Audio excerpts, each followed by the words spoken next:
Hi everyone, Ivana Taylor here, and get ready for Bizapalooza Chat. We are plugged in today, and our topic today is all about communicating effectively. Lord knows we need some of that. And as always, I've got someone that you have to meet, queen of communication, queen of listening. I'm here with Marilyn Shannon. Hi, Marilyn. Hey. I'm so happy to have you. And folks are just kind of jumping into the room a little bit. It's going to take a little while for folks to get warmed up. I'm watching the Twitter stream, and I'm so glad that you were able to make it because you have a show that you do just before this one. Yes. Talk a little bit about that. So we've been broadcasting for about 6 years. Our show is called Breaking Free, and we broadcast live, and it's with a picture, and we stream in our guests, and we have a great time. And sometimes we've had one guest, sometimes we've had 10. It just depends. I have a wonderful producer, so I can have guests from all over the world, and we talk about everything about freedom, anything that will help us be free. And that could be a tool, a strategy, a technique, a philosophy, and just a new idea, a new business, anything that will help give us permission to be free and to try new things, to see what other people are up to so that each of us can feel the impetus to do something. So Marilyn, how is it that you came upon the idea to do this? To do the show? To do the show. Mm-hmm. Well, I believe we've made life way too difficult, way too complicated. Everything we can possibly want is right in front of our nose. When we tune in, listen, we'll see it. And life's a lot easier, and we've given people our power when we really don't have to, when we can rely on ourselves. I'd like to see people get back to their own heart and soul and their own genius. Everybody's got it. We just are holding it back sometimes. And I just wanted to help free people up, because the more and more I practice listening, but I wasn't always in it. I had to kind of open up to it. The more I see what the possibilities are, and it's just way easier than we've given it credit. And I wanted to help. I want to help. So I think that you have the most amazing background. So talk a little bit about some of the defining moments that got you to this point. You know, it's funny you should say that, because my mother will say, when people say, so what does your daughter do? My mother says, you know what? I really don't know what she does. My mom says that too. I just think that's Good. the most hysterical We have two cool mothers. You know, I love that question, but there's not a direct answer. And the reason I say that is because when I like to call it listening backwards. I love to listen back into my life and to see where things started or how they were created. And it's been a whole life. It's things that happened in childhood. It's moments that I remember with my children being born. It's all of those things. And when I reflect backwards, that's where I get my lessons. And there have been specific stories that I can tell you were magical. When I realized that we were making it too complicated and that we were giving our power away, and why were we doing that? I know exactly where that occurred. I know how that hit me. I know where certain things, and it's like I was having a conversation on my show about having a relationship with the things that belong to me. I'm getting ready to move, and I'm having a really hard time. I don't want to give certain things away because they're my memories, they're my family, and I love them, and I don't want to give them away, and they mean a lot, and so do my memories. And I can look back on these things and go, that's where that happened. That's what that meant. So that's what I do. Well, give me a specific story. I mean, something that really stands out. Okay. So when I realized what was going on in this world, and I was beginning to listen beneath the surface and seeing more of what was really happening than how we were doing things, I can remember going to Barnes and Noble with my husband and then my son, who was like 5, and he's now 22. And we were in the car, and we had been to Barnes and Noble a million times. And he turned around and he said, "How many books are there in Barnes and Noble?" Out of the blue. And my husband gave him some kind of crazy number, like 300 and blah, blah, blah, 1,000. And so, I just kind of like laughed and chuckled and went into Barnes and Noble. And I, that day, had been birthing something. I had been birthing this idea of community, of a fearless community that when we would come together, things would be okay. And that, all we had to do was like come together. So we went into Barnes and Noble, and I had this notebook, and I was writing my thoughts. And my husband went and started looking through all the books and came up with a book that he just found on the shelf and brought it. And I'm writing all this stuff, and he just finds this book on physics. And he's reading it, and I said to him, "Oh, you got to read what I just wrote. Oh my God, I got to read it to you." And I'm reading to him how I'm developing this idea of people doing art together, of people writing books together, people doing all this stuff. And this is like 15 years ago. And he turns around and flips the book around, and he says, "Read this paragraph." And he reads me a paragraph of Burning Man. And I'd never heard of Burning Man before. And I was like, oh my God, that's what I'm writing. And so the process of creating that kind of environment where people actually just came together and worked together was so awesome in that moment, because he also had made a point of saying there were 300 and whatever thousand books there were in Barnes and Noble, and here he finds just the right one. And I didn't know what to call this thing. So I had, thought, I'm going to create this community. I didn't know what to call it. So I started looking through all the books in Barnes and Noble, and I would look online, and I tried to find that right word, like that Google word that could just be like Google. And I didn't know what to call it. So I'm looking at all these things, and I had no idea. So I went to have lunch with a friend, and I was telling her my idea about coming together and doing all these things. And she said, "Oh, I don't know, let's think about it." And I remembered she read a poem once. And I thought to myself, I remember the feeling I had when I read this poem, when she read the poem to us. And I said to her, remember that poem you read? What was that called? She said, "I don't know, let's go back and look." So she goes to a notebook and she starts skimming through it. And she came up with this poem. And it was called "Re-Enchant Planet Earth." And the idea was the planet was already enchanted. We had just laid a level of yuck on it, just by the way we were being, by the way we were processing things. And once we realized it, it was just a veil. We just could remove that level of yuck just by being different. And one of the lines in there was that we are midwifing at our own rebirth. And when we come together, we'll see the colors in the wind and the rain and the rainbows. That's all we had to do. And there was my word, re-enchant planet Earth. So that has become my personal mission. If you ask me what I'm here to do, I'm here to re-enchant the planet. I'm here to say this is a Garden of Eden. And our job, my job, is to help show it again, help remove the layer of yuck, which is just our observation. It's not anything. It's just how we see things. I just want to remove that. So what are some ways, because we're going to be talking about effective communication, and it seems to me that this commitment that you have requires some communication. And so how have you been practicing this since then? How have you been re-enchanting the planet Earth and removing the yuck?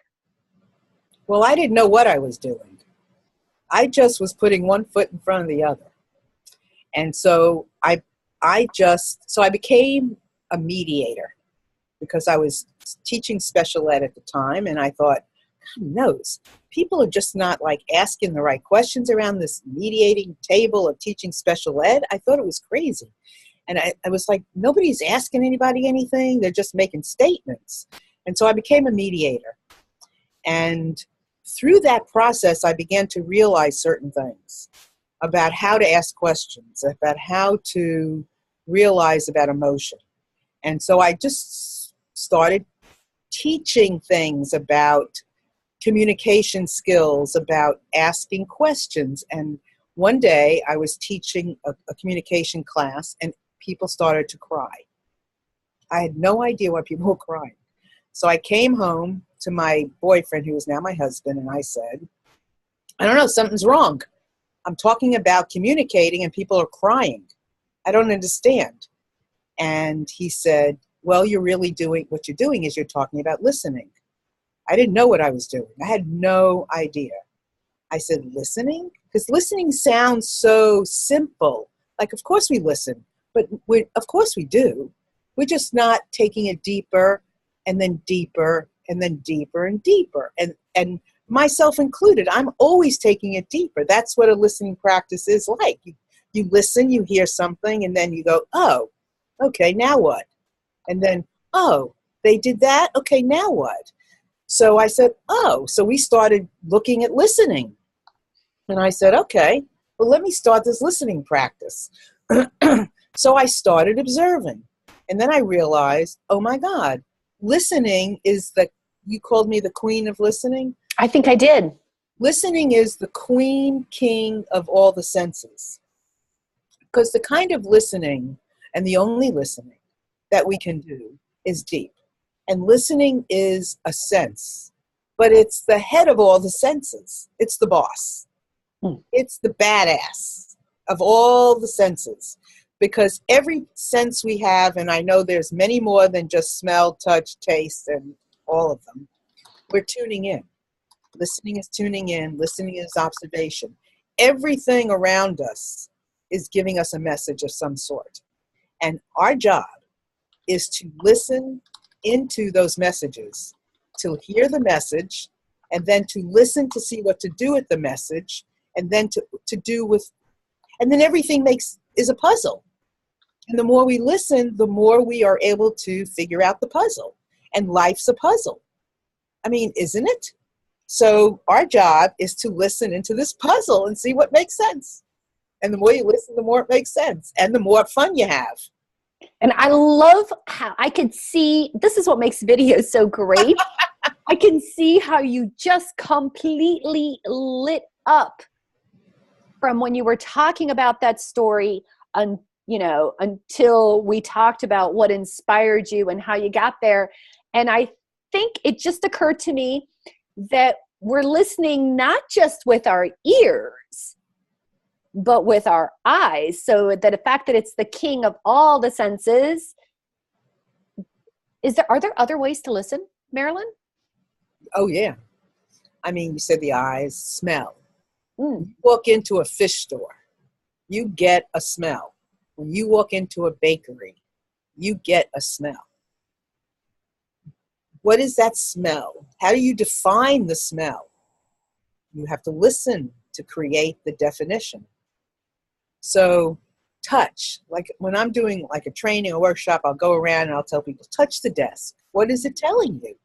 Well, it's telling you that it's rough or it's smooth or it's cold or it's jagged. That's a listening. So it's very important to open up our senses in that regard.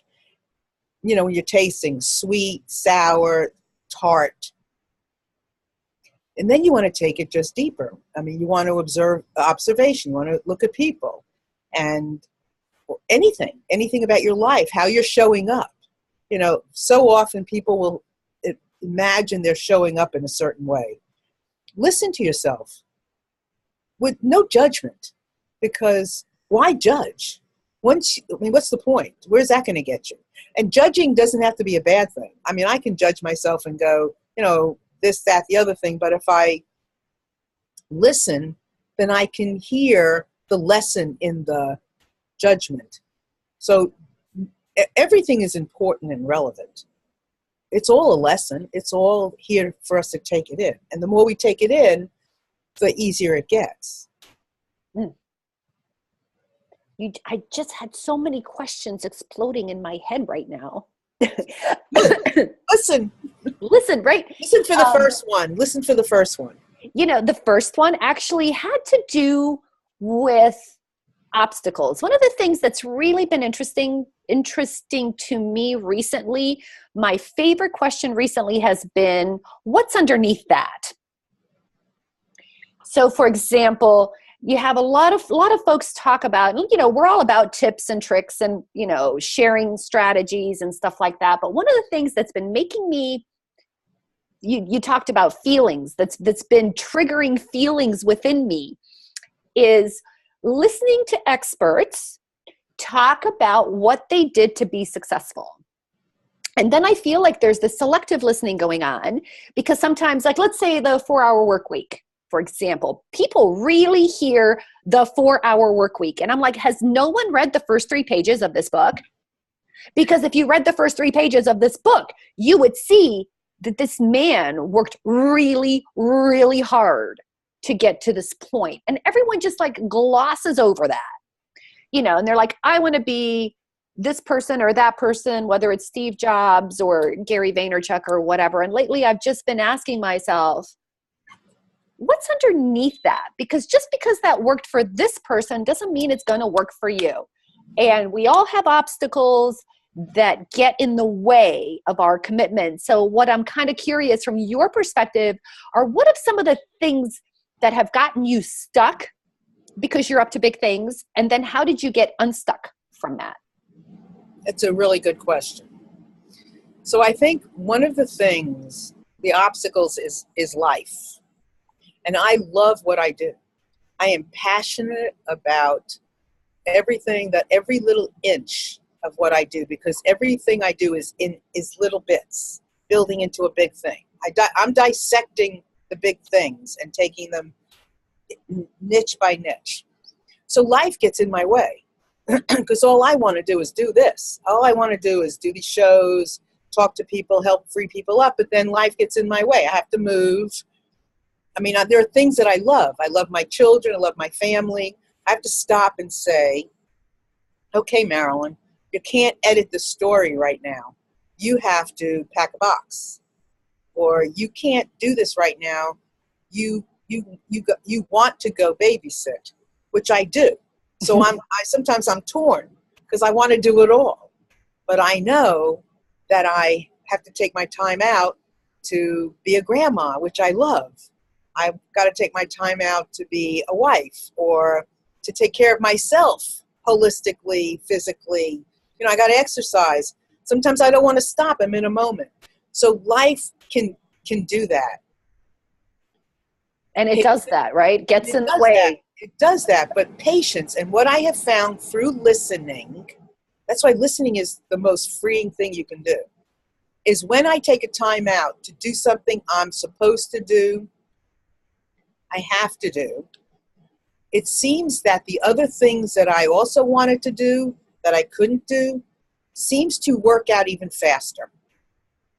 So like if I can't edit my stories right now because I don't have as much time as I want to, it appears to me through listening that when I get back to it, it goes faster. So it would have taken me longer had I not done what I was supposed to do. So patience is key. Faith, that I know that I'm doing the right thing. I know that my personal life is right as much as possible, and I know that my business world is as right as possible. Patience, knowing and faith that it's going to work out and it's going to be okay, because I've seen it. I've heard it. I've observed my life. I've seen where I, was frustrated that I couldn't do something because even money, let's talk money. I have all these ideas. It takes money to do these things. So I know I can't do it all at one time. I know that I have to pace myself. So I find ways to do it and pace myself. But I've also seen that because when it's the right thing to do, money appears, or I don't need money, it just happens. or something happens to help me so that I get to do it faster. So listen. I think that you brought up something really, really interesting, right?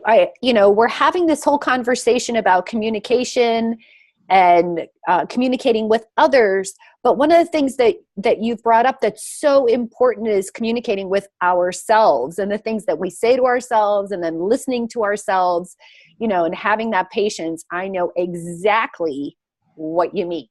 I actually had this weird experience. I do in-depth interviews for clients, because you can tell me all about your customer, but I would prefer to hear it from them. And one of the things I know for sure is that eventually a pattern will show up. If you follow the process, everything will be fine. And every time, if I hit a glitch or something, I will catch myself defaulting to freaking out. Oh, it's not working. Oh, I'm not getting what I wanted. And ultimately, if you keep up the process long enough, everything will be fine. And then I tell myself, you knew it was going to be okay. Why were you freaking out? And but I'm just kind of curious. The folks are chatting about what their favorite kind of communication is, whether it's face-to-face in real life, whether it's text, whether it's by phone. What's your favorite? What's your favorite kind of communication? And maybe it's different for different circumstances. Yeah. Well, I just love communicating and connecting. So I listen, really, I really do listen for what's supposed to be right. Now, does that mean it's right? No. Maybe it was supposed to be something else, but I heard something because I was supposed to have a lesson of some sort. I was supposed to learn something, or maybe I wasn't supposed to have a lesson, but I did anyway. So, I know that, if I have to write a lot of emails, like the same one, or, I would rather call people on the phone sometimes. It's easier for me than sitting there and typing out this long email. When people send me an email with a lot of questions, I just want to cut to the chase and call them up, because I can answer their questions in a lot less time than it's going to take me to type out all their answers and then for them to get it. So I'd rather just call them. I think calling people on the phone is fabulous. They can be in Timbuktu. They can be in, Australia. I can use Skype. I can do all kinds of ways, Zoom, to talk with people. So I would rather do it efficiently than to just do an email. I think that's such a great point. I know that I vary my communication. Of course, I love seeing people. One of the things that I thought was real interesting is now with all this technology, even like you and I are on video together, and yet I feel like you're right here in my living room. Right. And I found that it does. No, it's not as much fun as if the two of us were actually sitting here, maybe sipping some wine and having fun or whatever, that would be more fun, but this is actually quite nice. And I've really come to appreciate technology for that. Right. And when I'm meeting someone new, if we're doing something, love to have them on video, but then so sort of but after that, I can do Skype, I can do whatever. It's almost like as it has a half-life before you want to see them again. Right. So you mentioned that you were moving, and I think that's really interesting. My parents are moving, and we're in the moving process. The movers are coming on at the end of this week. So lots going on there. And I know that communication actually gets pretty stressful between whether it's talking to the movers, the cable people, private people, all kinds of stuff. How has it been going for you? When are you moving? What's going on with you that way? Well, that's a good question. So I got great stuff. Well, my life is my material, and I learned from it. And I have this notion that it's not just for me. My crazy life is not just for me. Your crazy life is not just for you. We need to all share our crazy lives, because first of all, the more we share them, the more we realize, we can share them. They're not so crazy. And so what if they're goofy or things happen? I mean, something's happening for everybody. So we've been working on selling our house for almost 2 years. My husband has lived there almost 30. I've lived there 15. So first he had to go through all the cleaning, all that stuff, because he had a lot of stuff in there that had to get rid of, and we needed to do some maintenance. We have sold our house 4 times since last February. It has fallen through 3 times.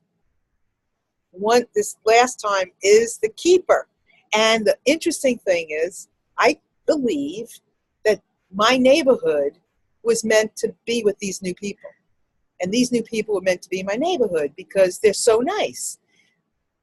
They came to our house one day. They asked if they can come and measure.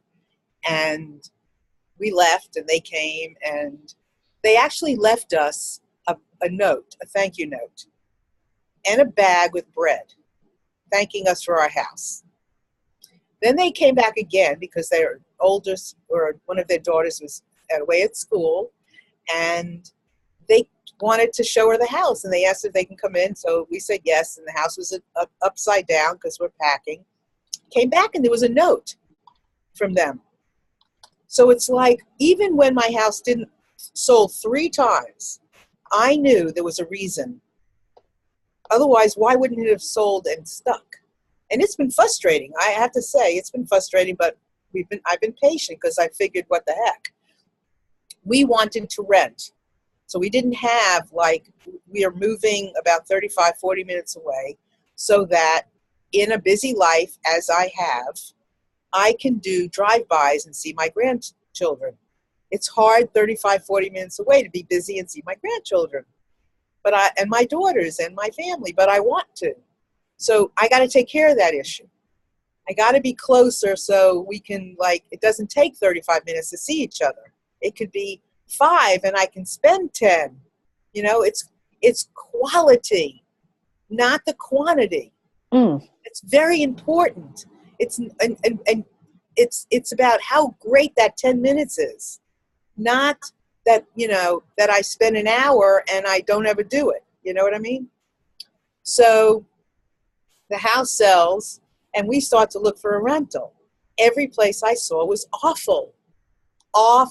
And this market is tight.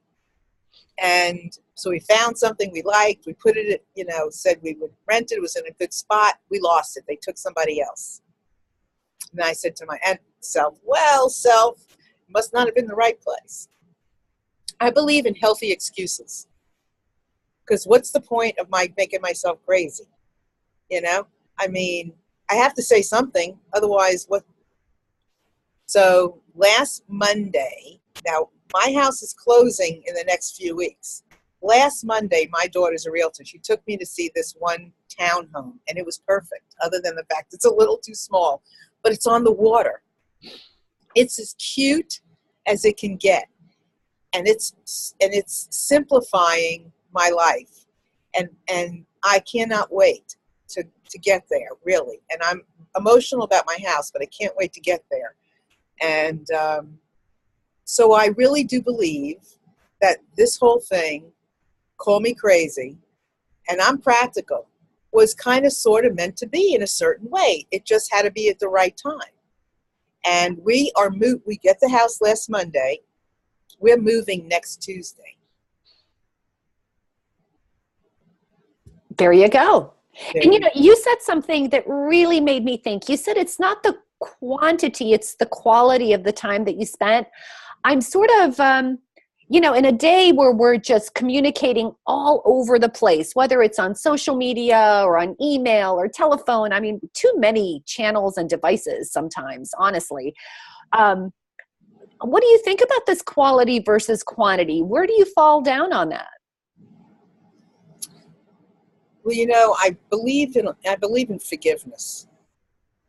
I believe strongly that we do the best that we can. And when we know better, we do better. And the listening helps us get there.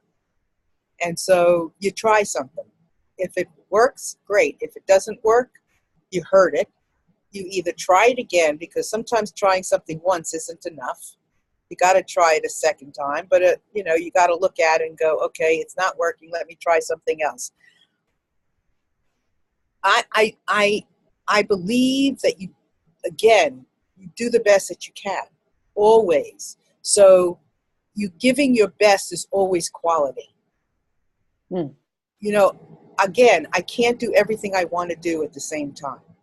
So I'm patient and I do the best that I can. And if it's meant to be and I'm going to do it, I'm going to do it. And if I know I want to do something badly enough, I am going to do anything in my power to make it happen. Anything. And I'll want to. I mean, when you want to do something, you will do it if you allow yourself. And so we one of the things we do when we make it too difficult is we jump through too many hoops. That is not quality. Making sure that every T is crossed and every I is dotted isn't the answer. I am not Twiggy. I am not what people would think should be doing a show, but I've been doing a show for 6 years. And it wasn't because I'm magnificent. It was because my message I felt was important and needed to get out. I had to convince myself that I am now a writer. I didn't believe I was a writer. I'm a talker. But one of the ways I am getting my message out is through the written word. And I'm making it happen. And I don't have to be perfect and prolific. It's not going to be an Academy Award winner, but it's going to be powerful. That's really cool. Let's talk a little bit about communication styles. Because people just automatically assume, and I'm talking about introverts versus extroverts. I think people automatically assume that extroverts are great communicators, and it seems like the world is sort of wired towards extroverts. But I think you and I know a little bit differently. Talk a little bit about that. In what ways are introverts great communicators? In what ways are extroverts great communicators? Well, extroverts can work a room. Extroverts can connect with a wall. You know what I mean? Extroverts can connect with but sometimes in that connection, I know I believe on some level I was born an extrovert.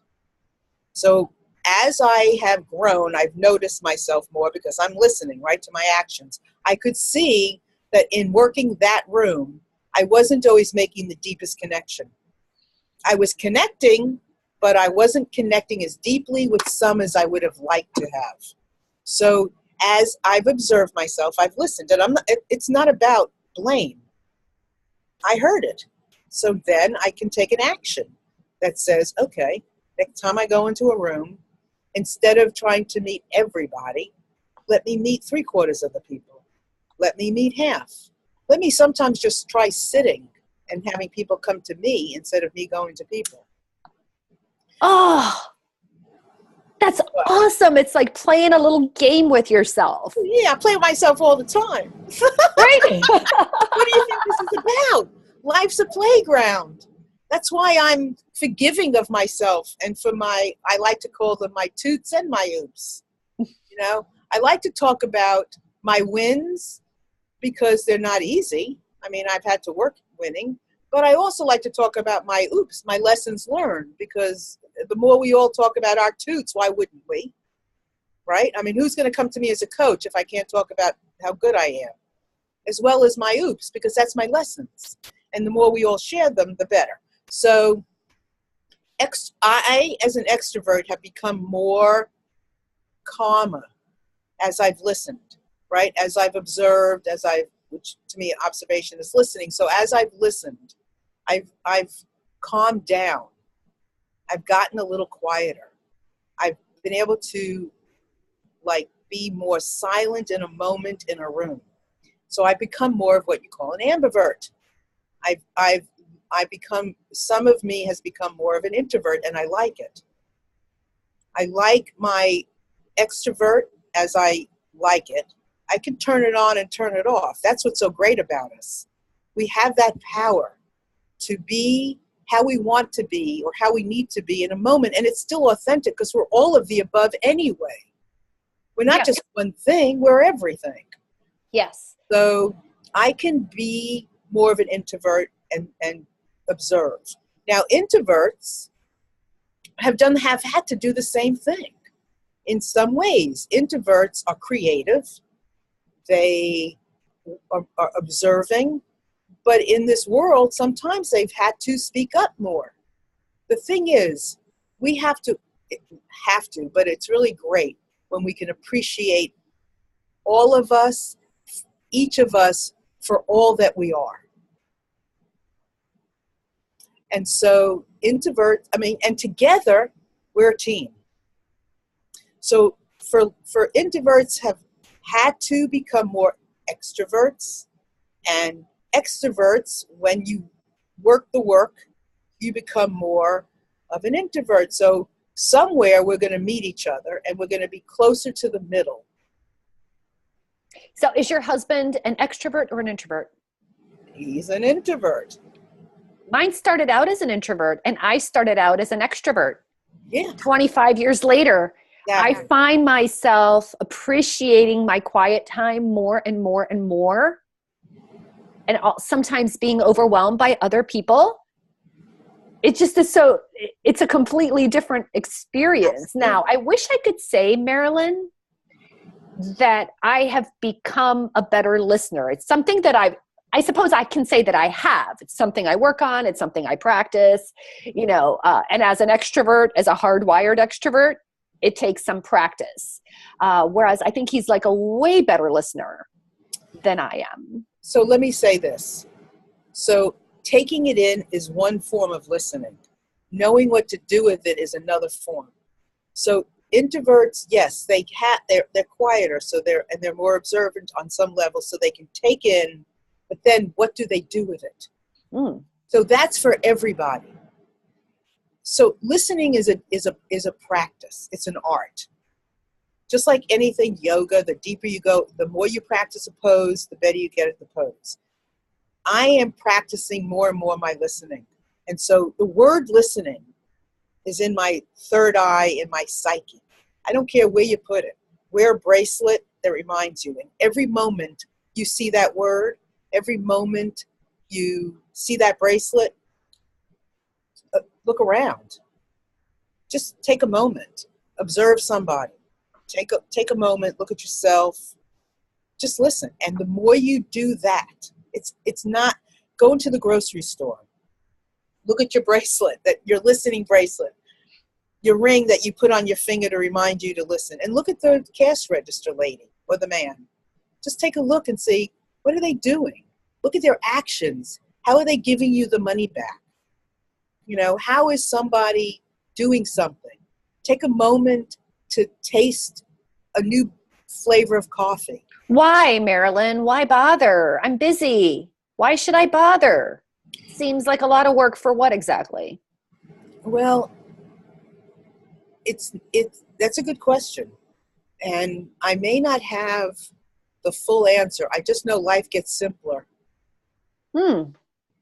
We can connect the dots greater. We don't have to work so hard. So I have a question.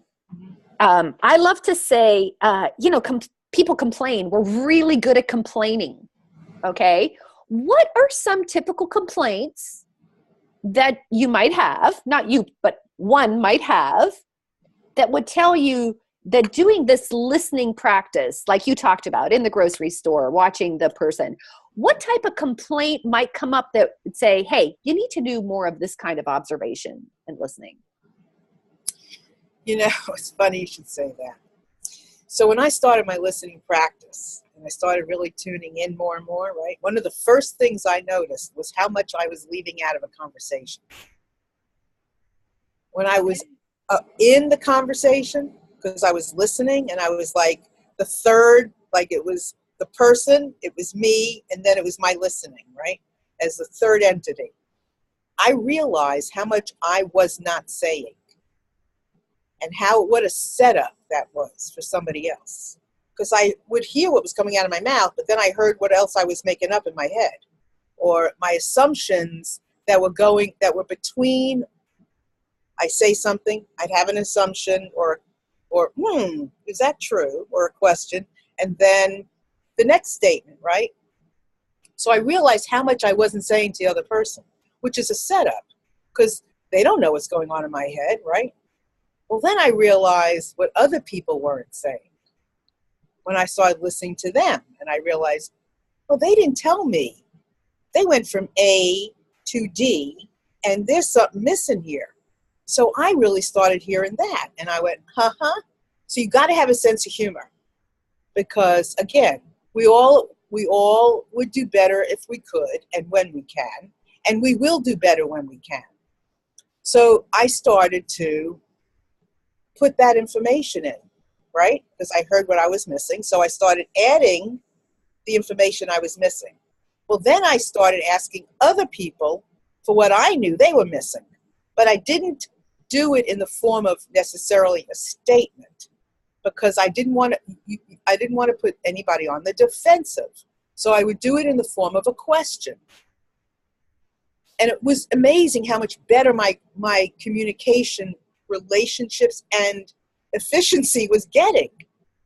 It was blowing my mind. So wait a minute. Let's see if I get this straight, because I think I might have had a light bulb moment, right? So in listening and observing yourself, you realized that you were leaving information out. Right. So you started adding that information in. And at the same time, as you were listening to other people, you were able to notice the information they were leaving out. And so you asked them about that. And that's when I had this idea that perhaps the reason that listening occurs as difficult is that maybe we don't have all the information. If we were like really listening, we could ask, perhaps. Right. Well, it's that. And then we hear we don't, if we're not listening, there's misunderstandings, right? So the more misunderstandings that there are, the deeper the break between each other. And we've gotten used to, not going there. We're scared to go there, because there's already a discomfort. But once you start to go there, you realize you have the words to go there. I tell people, just use your words. If you're uncomfortable, say that. I'm uncomfortable asking you this question, or I hear something, but I'm not sure. Just use your words. Who can blame you for saying those things? Or if you miss something in what somebody said and you're afraid to tell them why. Everybody's missing something. Everybody. This is like this observer thing, right? And I'm so happy. You saw me dancing over here. Hopefully, like nobody else could see me. Well, I should dance too then. Right? It's like dancing over here because that's so powerful. And I actually used that technique in a sales conversation one time. It was like it was a defining moment. It was a defining moment. It was one where I really felt like had the payoff for real listening. I was speaking with a client. Well, they weren't a client yet. And this guy was just talking and talking. And well, what if we could do this? And what if we could do this? And he just kept going around and around and around. And I was listening. And then all of a sudden that processing kicked in. And I basically said, I'd just like to ask you a question. It seems to me that you are, and I could be wrong, and I would like to know if I'm wrong, right? But it seems to me that you are looking for these different ways to work together, but you're not exactly sure what that looks like. And he's like, yes. And I'm like, well, alrighty then. We can work with that. And it just took pulling back and listening to the entire conversation and processing it. So it's not just hearing the words that were being said or even repeating those words back to this poor man. It was actually asking myself, what is he trying to say? And then I realized, well, I'm not exactly sure. It seems like he's trying to say this. I should ask. Right. Is that an Exactly. example? Is that an example of what you were talking about? Absolutely, absolutely, absolutely, absolutely. You can't control how somebody else is going to respond. You just do the very best you can, and you go from there. And it is that simple. I mean, I have to think. I mean, you have to think sometimes, and I have to hear. What can how can I say this in a way that's respectful, gets to the point, and I take a second or two or three or four or five and find my way of saying it. But absolutely, I mean, it it's so important that listening. I wouldn't know anything like I know now. I gift listening with it. I mean, I'm smart, but I'm smart because I'm listening. That's all. I don't have big degrees and all these things. But I'm listening. That's all. And you know what? People love, honestly, if you say to somebody, "Can you explain what you just said because it was great?" What do you think somebody's going to say? Yay. Hello. I mean, you think they're not going to take that honor and go and break it down? And if I say, well, I had no experience with that at all, but it was interesting, could you explain it to me a little bit more? It's Yeah. an honor. I love when people would do that. Okay. So I know you're not going to mince any words here. So you tell me, on a scale of 1 to 10, Marilyn, and I mean, in the broadest sense possible, as human beings, would you say that we are better or worse communicators than we were, say, I don't know, it's like a long time ago, 30 years ago, say? I think we're much better. Say more. Well, we have to. We have no choice. With the world in some of the chaotic scenes and things going on, we have to be more vigilant, diligent with our connection. So We you're have, saying we're better communicators now. I'd love to hear more. In what ways are we better we have more specifically? resources. Mm. I mean, I don't blame this. How can I blame this? How can I blame this? I don't blame any of these things. I mean, and now again, it's the quantity. So I don't have to be on it 24/7. But if it gets me to connect, how would you and I have ever connected if it wasn't for this? And Yes. your audience, I mean, I would love to connect with your audience. How would I ever have an opportunity? And I'm trying to, but it's too much going on in the chat. I can't. But how would we ever do this? How would we ever have met? So I think we stop saying it's bad. Anything can be bad. If it's wrong, if it is really like bad, then we have opportunities and how to make it better. So if our children are on too much, take it away. Don't pay the bill, you know. But these resources, when used correctly, are phenomenal. Everybody can be anybody can be me and you. Anybody that wants to have a show can be you and me. Anybody. What's wrong with that? Anybody can write a book. You don't even have to pay a lot of money to have it printed. Do an ebook. I mean, where there's a will, there's a way. I think that's so powerful. And what would you say are some of the rules of communicating effectively across all of these channels? There, how you are in real life, so like out here in my world, you've got to do the same. You have to be the same way, respectful. You've got to listen. If you're gonna address a thread, listen to the thread. Like go back and read it again. Like listen. Don't just pop in for to do that. If you're a taker, you're going to be known as a taker. If you're a giver, you're going to be known as a giver. If you're in real life and all you do is talk and you don't listen, and you come out here and all you do is talk and not listen, you got to listen. You got to, how you show up. If you pop in just to say happy birthday and you never come again, it's a wasted happy birthday. Make the most of every engagement that you, and answer the comments. If somebody calls you on the phone and you answer and they say goodbye and you never say goodbye, you just hang up, what's that about? It's the same thing on the internet. It's the same thing digitally. You don't end a conversation and disappear. If you're going to engage like you would anywhere. And at some point, be nice and end it in a good way. All right. So I have a question for you.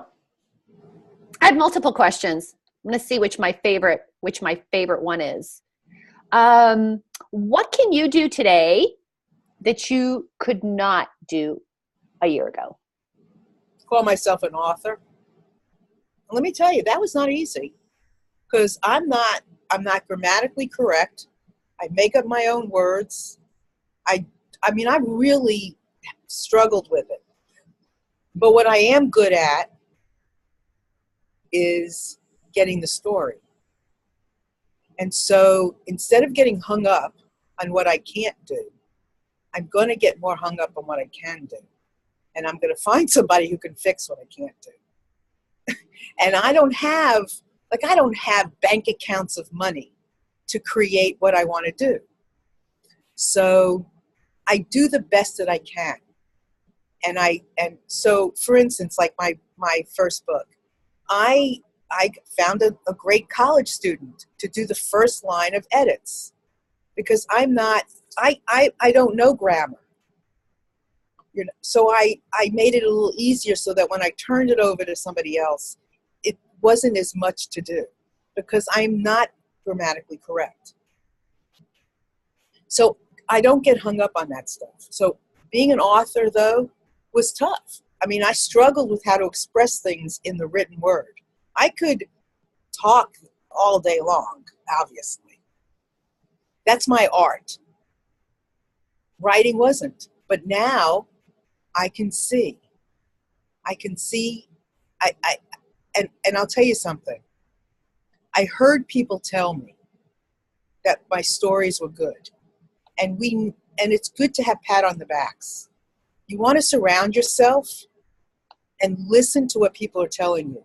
The people you respect, listen to them. They don't have to tell you. Listen to what they're telling you. If they tell you that what you're doing is worthy and worthwhile, believe them. It's really great to have those acknowledgments. Yes, we don't have to have it. We need it to come from in here. That is ultimately the most important thing, because how you see the world is out of these eyes, nobody else's. So it's an inside job. But part of having that inside job is hearing other people compliment you. Take it. It's part of the building process of what goes on inside. So let's talk a little bit about these books before we sign off, because we got to talk about that. You've got books, since you're an author. I thought this was fascinating that you've got this series of books called In Just One Afternoon. So you say that things can happen in an afternoon. Tell me about the moment when you figured that one out. Well, so are you familiar with a talking stick? I don't think so. I've heard of it. Can you explain? Yes. So in with Native American culture, they would have a stick, and the chief would put things on the stick, right, that had meaning to him. And in their tribal meetings, they would pass the stick, but it had the chief's things on there. And I was part of a couple of those interesting experiences, and I realized, oh my God, how powerful it is when people put things on the stick, and you hold something of somebody's in your hand. So I decided to do those. And I started doing them many years ago. And I brought a group of kids together. And they were young. I mean, they were 4, they were 6, they were 10, a whole group of different. I just invited people and their children. And I came with a stick. And I brought things and they brought things. And I watched how the kids were helping each other without, here's the thing, I don't control what happens. You just kind of let things evolve. And we watched these kids help each other. And one of the mothers turned around and she said, oh, in just one afternoon, look what happened. And it stuck with me. And I thought, wow, it doesn't take much to connect. Just a little bit of listening, a little bit of heart connection, a little bit of compassion. It's all right there, right? It doesn't take much. A baby is born in just one afternoon. The rocket goes off in just one afternoon. The power of in just one afternoon. We can change the course of eternity in just one afternoon. And my work is I do what I do in re-enchanting the planet in different ways. And one of the ways is getting us to understand each other, understanding different groups of people, and without passing judgment. So I came up with this idea of doing a series of books about different groups, philosophies of people, so that we can understand each other better. So the first one was going to be about men, but I did not have the subheading. And I kept trying to find, how do I talk about different groups of people with one subtitle? So it hit me one day in a bar, in just afternoon, listening into the hearts of men. So I interviewed 20 some odd men about their life secret stories, how they've evolved, developed their relationships, because men are evolving, and I, for one, did not understand them. I didn't grow up liking men a whole lot, even though I'm married. I've been married twice, and I really love my husband, but I really didn't understand men. So I interviewed them. The next one I'm doing is twins. They have an incredible connection, even when they're pissed off at each other, and they do get pissed off. There's this thing, and I'm like, wow, if they can do it, what about the rest of us? So I interviewed all kinds of twins, and I am having the most incredible time reading their stories, because I can see how these relationships have even grown within these stories. And then the next one is, in just one afternoon, listening to the hearts of millennials. Then it's divorcees, then it's families that have lost children, then it's Black fathers, and it's the greatest generation, which is 70, 80, 90-year-olds, and it's artists. And I'm doing all of these. And I've started the interviewing process on all of them. Divorcees, I mean, people don't know what somebody goes through to want to get divorced, or people who've lost children, or Black men. Oh my God, the stereotypes of what a Black man is like as a father. I want to show how they feel, so we can look upon them better. And so right now I'm working on the twins. That's my focus. But as somebody appears in my life who fits one of these other books, I'm putting their interview in the can so that it's ready as my pocketbook will allow. So there's my story. I love that. And I think in a lot of ways you get to practice your listening skills, you get to practice the communication. And I think, as I said earlier in the chat, the best definition of communication that I've ever heard actually came from like a 6-year-old. And they said it's getting it from your head to their head. And I thought that was really, really lovely. And because it was about as simple as you could get it. You can get it from your head to their head. So inside of these books, Marilyn, what is it that you hope that the audience will get from your head to their head? Well, I want the men. I wanted other men. I was coaching a lot of men. I wanted men to see what other men were doing, that they could hear into the hearts, truly into the core of themselves, to give themselves permission to be, to have feelings, to cry, to be creative, whatever. And then for the rest of the world to look in. Same thing with the twins, millennials, same things with them. giving them permission to see that, the rest of us to see that all millennials are not just living off of their parents. But why are they living off of their parents? Black men, artists, oh my God, artists, process, all the different kinds of art. I feel like this will bring the world closer together in understanding. I mean, I could do this series on all kinds of subjects. You name it, I can do it, because everyone has stories. And when I am able to interview these people in each of these groups and they share their stories, we get a better understanding of each other. We don't have to be so judgmental. We can be freer to get along and to really care about each other and love each other, not pass so many judgments, and to really not be stuck on diversity as being a bad thing.